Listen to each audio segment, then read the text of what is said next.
So I'm getting a lot of questions about bathrooms on an off-grid property, and I'm going to answer some of your questions here today. So behind me you see a standard woodshed that is made by Northwoods Cabin Company. And you put your firewood in one side, pretty standard, and then you have a cubby here that's usually used for, I don't know, clutter, stuff you don't really need, right? So I took a different approach, and I ended up installing a composting toilet because I felt it was a perfect opportunity to solve this particular issue that you have off-grid. On the inside you see the composting toilet is completely self-contained. This particular one is made by Nature's Head, and I did a lot of research on it, and this one seemed to come out on top in a lot of categories, so I ended up buying it. And I've been very happy with this. I've had it for about 2 years. There's no electricity required, although it does have an internal fan built in and an exhaust tube that goes to the outside. And in my case, I installed lights here inside. And when I turn the lights on, this little LED strip comes on, just illuminates the bathroom, and also the fan starts in the composting toilet and pulls air through the composting portion of it here. So this light is powered by just a lithium battery. I had some batteries laying around, soldered up a battery. I use Anderson connectors to get them to hook up to the regular battery switch, and then it just goes into a 12 volt LED light strip.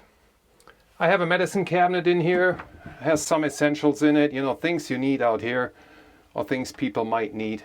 So mirror is always good to have. And if you look around, you have a hook to hang your coat, in the winter time if you want to get in here and take your coat off. So that's working very well. You need a trash can because the toilet paper does not go inside the composting toilet. So you need to keep that separate, which is not a problem at all.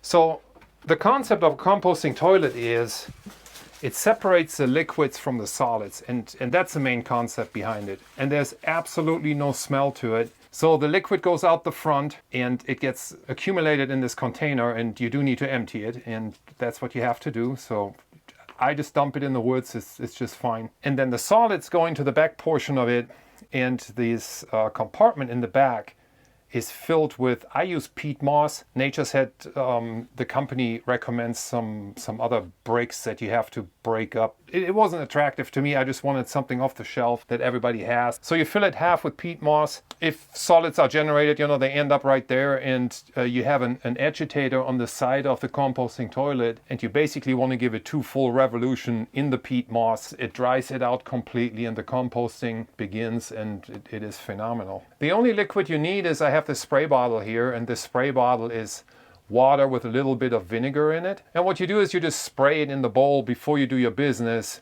I never had any issue with this thing. I think it's great, and I think they are perfect for off-grid. So I highly recommend it. And of course, all the links are in the description as much as I can find, as I hope, this helps you out of the bathroom. I think this takes care of the toilet portion of the bathroom. The other portion, of course, is, where do you wash your hands? And I can show you where I wash my hands. So I have this blue jug here. It's I think it's a 7-gallon tank. And I fill it up really just once a year, and it stays out here, and you just turn it onto a trickle. There's soap right next to it. You wash your hands, and that's the end of it. You don't need any pumps. You don't need anything. Of course, in the wintertime it would freeze, so you got to get creative in the wintertime. The other thing nice to have would be a hot shower. And I'm working on a concept, and I'm showing you here a little sneak peek of some of the concepts that I'm currently working on.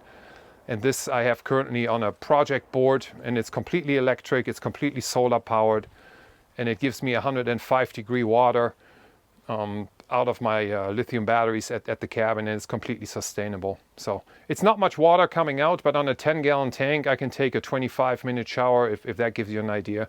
So more than enough for most of us, but I'm working on a different solution that gives me a little bit more water flow. All right, I hope this helps. And that's all I have for you today, and I'll see you guys on the next one.